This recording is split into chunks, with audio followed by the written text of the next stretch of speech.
Vas-y, clap. Vous pourriez pas un beau clap. Oh putain, impossible. Arrête, pas. Alors Paul-Guillaume et Léa Missius, bonjour.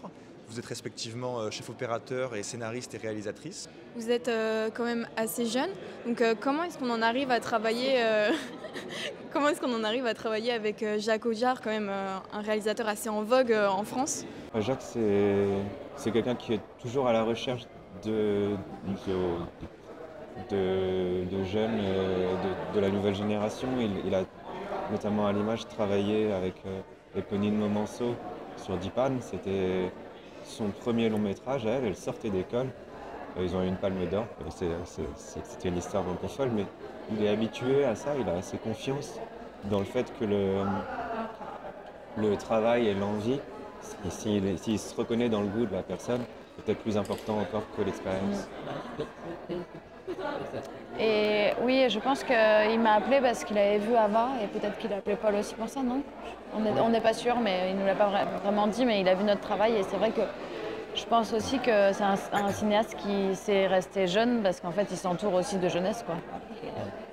Est-ce que la méthode de travail de Jacques Audiard est différente de celle des autres réalisateurs avec lesquels vous avez précédemment collaboré? Je pense notamment à Sébastien Lifshitz pour vous, Paul, et par exemple Arnaud Desplechin pour vous, Léa. Oui, la méthode, de toute façon, elle est singulière à chaque fois, avec chaque réalisateur et en plus, ensuite sur chaque projet. Mais Jacques, le travail pour un opérateur, c'est pour chaque séquence, on va dire, essayer de trouver quelle sera l'image qu'on retiendra de la séquence et qui, en fait, n'est pas forcément une idée de plan, qui peut être l'image que le spectateur gardera avec lui. Et c'est presque comme si ce travail de trouver l'image de chaque séquence était à la fois nécessaire et suffisant. Une fois qu'on l'a, on peut passer à la suite. Alors, au scénario? Et au scénario, c'est pareil. En fait, à chaque fois qu'on travaille avec quelqu'un, une nouvelle personne, c'est comme si on n'avait jamais fait de scénario de sa vie, donc c'est toujours un peu étrange, quoi. Et même en tant que scénariste, je me demande toujours, puisque j'écris généralement seule avec les réalisateurs avec qui je travaille, je me dis mais comment ils font les autres scénaristes, comment ils travaillent, enfin, en fait, chaque personne est différente et du coup c'est vraiment... il y a des bases de scénario évidemment, mais en fait c'est des rencontres à chaque fois et plus on se connaît, plus on a confiance, mieux on travaille, quoi. Pour Emilia Pérez, il y a presque la totalité des scènes qui ont été tournées en studio.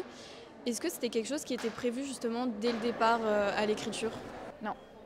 Il ne savait pas au début s'il allait faire même un opéra sur scène ou un film justement au Mexique beaucoup plus réaliste. Et c'est vraiment une sorte de combinaison de ces deux envies qui a fait cette forme hybride qui est devenue Emilia Pérez, quoi. Et même au début, il devait tourner au Mexique avant le studio. On a repéré 2 ans au Mexique. Alors Jacques nous a dit que le film ne devait pas être réaliste, en un sens, qu'il devait s'abstraire de la contingence et être un film beaucoup plus opératique. Et que pour ça, il fallait tourner en studio. Comment est-ce qu'on reconstitue, on recrée l'atmosphère, la lumière du Mexique contemporain dans un studio de cinéma en banlieue parisienne? La difficulté, plutôt que de faire une lumière réaliste, c'était de faire une lumière évolutive dans ce film-là, puisque comme on était en studio, très vite, la forme de la lumière dans le film, ça a été de se dire sur telle réplique, il faut que la lumière puisse s'éteindre ou se rallumer sur telle autre, parce que ça fait sens à ce moment-là dans l'histoire. Ou alors, d'un coup, il faut que le personnage se lève et quand il passe un mur, il arrive dans un monde tout noir. Et ça, c'est des choses qu'on a pu faire grâce au studio, mais la difficulté, c'était plus de s'éloigner du réalisme que de recréer la lumière, une lumière photoréaliste. Vous avez rencontré des difficultés sur le tournage, je pense à peut-être des plans qui ne donnaient pas du tout ce que vous aviez imaginé à la base. Après oui, il y a eu des jours, un jour assez marrant où on devait faire une séquence entièrement en top shot dans le tribunal, suivre le personnage de Rita qu'on ne connaissait pas encore bien, marcher comme ça, vu depuis le dessus, rentrer dans les toilettes, recevoir un coup de fil, ressortir. Ça en fait, on a commencé à le mettre en place et on avait loué une grue très chère ce jour-là et on n'avait pas construit de plafond. pour pouvoir filmer du dessus. Ce qui s'est passé, c'est qu'en fait, on était super loin du personnage. On va dire comme on aurait pu s'y attendre, mais en fait, c'était une idée de mise en scène qui en fait se trouvait pas marcher.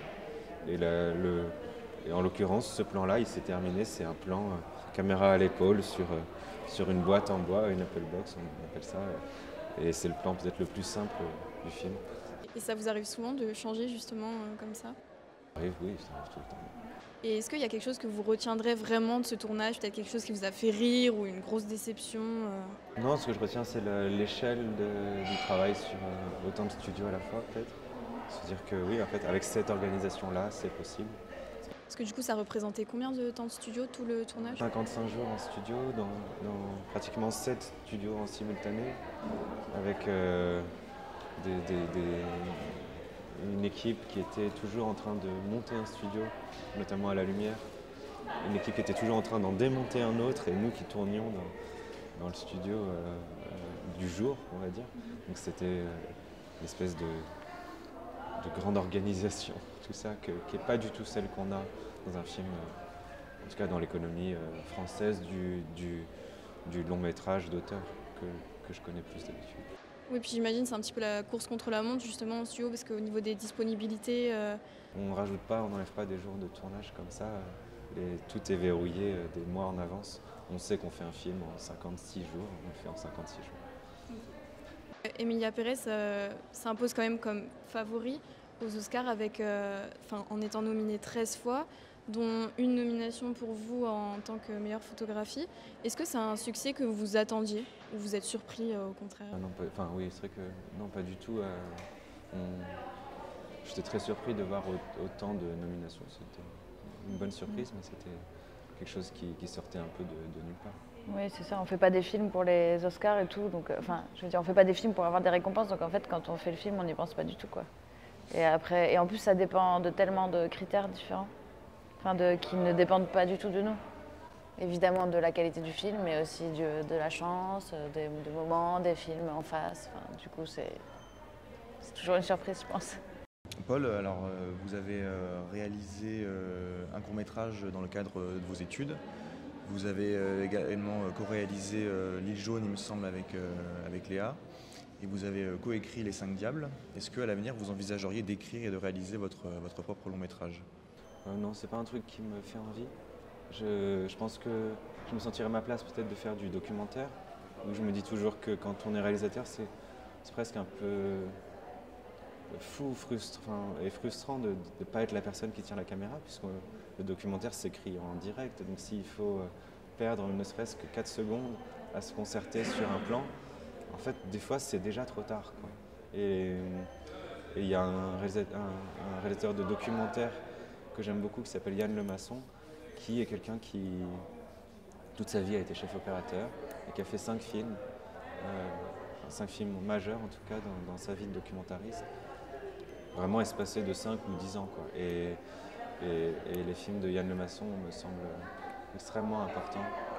Et je peux me reconnaître en tout cas dans cette approche-là du cinéma et du lien entre le métier d'opérateur et celui de filmeur de documentaire. Et du coup, pour la suite, vous envisagez de continuer de travailler ensemble? Sur le prochain, oui. Ouais, il y a un projet. J'espère longtemps. T'as un projet en cours? Ouais, j'ai un projet qu'on va tourner la fin mai, début juin, qui s'appelle Histoire de la nuit. Et c'est l'adaptation d'un livre de Laurent Mauvigné, qui s'appelle aussi Histoire de la nuit, un roman. C'est un thriller à la campagne. Et du coup, vous êtes directeur de photographie dessus et le scénario est coécrit ou... Non, cette fois, il n'a pas voulu. Non, il préférait arriver plus tard pour justement ne pas trop se fatiguer sur l'écriture avant. Quand on fait des années et des années d'écriture, on perd une certaine fraîcheur. Et sur celui-là, comme c'est une adaptation, je me disais que c'était pas forcément mieux pour le film que je sois là dès le début. Et pour finir, qu'est-ce qu'on peut vous souhaiter, l'un comme l'autre, pour la suite de votre carrière? De continuer à faire des films. Hein. Ouais, pas trop d'intelligence artificielle, peut-être. Ouais. Merci.